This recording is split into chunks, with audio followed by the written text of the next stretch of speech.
Hello, I'm Lisa Braginton, one of the plant doctors at Moana Nursery, and today I would like to talk to you about a very important subject, water. Water is important no matter where you live, but especially here in the high desert. There are basic principles to keep in mind when you're thinking about water in the landscape. 1, water to the depth of the root zone. 2 is to water throughout the root zone. And the third is to water at the right time of day. Usually that's the morning. When we talk about watering to the depth of the root zone, you can see that you want to have water all the way to the roots. When we talk about watering to the width of the root zone, you can see that my little tiny pour didn't actually reach all the way to the soil on the other side of the pot. Water sufficiently, and you'll water to the depth of the root and throughout the root zone. The reason why watering in the morning is important is it helps to protect against pests, it makes for a healthier root zone, and it conserves water. So the most common questions that we get regarding watering is how much is the right amount of water, or how often should I water? Both questions can be answered most accurately by doing the math. Evapotranspiration rates refer to how quickly a plant is losing its moisture to the environment.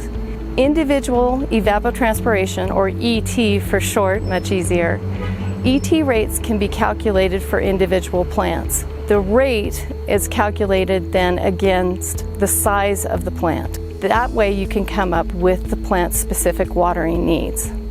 Very few people take the time to do the math, but it is truly the best way to evaluate your watering needs throughout your landscape. In general, we look at the plant's water needs through the week and then break that up over a period of 2 or 3 days. As an example, a drought-tolerant established perennial in your yard may get by on as little as half a gallon per week. A large deciduous tree may take several hundred gallons of water per week. Although it's a good idea to get a general sense, at the very least, of what each individual plant requires, the very best way to know what's going on a day-to-day basis is to directly assess your soil moisture content. It's important to know your individual plant's needs for water. Directly checking the soil is also a great way to get direct information about what's happening in your plant's root zone. Soil that is dust dry on the surface may actually be nicely moist underneath. Conversely, soil that appears wet may be dust dry just inches below the surface. It's best to check directly to know what kind of water your plants actually have available. Although, as we discussed, it's best to know your individual plant needs, you can also assess a plant's watering needs by taking some visual cues and knowing a little bit about the background of the plant.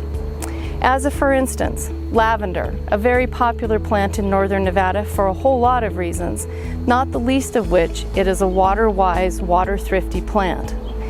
If you didn't know lavender, one of the clues that you would see are the silvery tints to the foliage that are actually made up by many thousands of individual hairs on the leaf that help the plant conserve water. So taking visual clues from the silveriness or the fuzziness of the leaf can help you see that the plant is a little more of a water-wise plant. Some plants actually exude a milky sap, and that's their way to resist becoming dried out in our high desert environment. Succulents are a plant that are becoming ever more popular. Succulents have specialized tissue that helps them conserve water inside their leaf. They're justifiably popular in our high desert landscapes. On the other end of the spectrum, away from the water-thrifty, high desert, water-wise plants, are plants like hydrangeas. Thin leaves, big flowers, and a need for consistently moist, acidic soil make them a little more difficult to situate happily in our high desert landscapes. still worth growing, but whenever you see lush foliage, lush flowers, be on the alert that this is a plant that might take a little extra care in our high desert environment.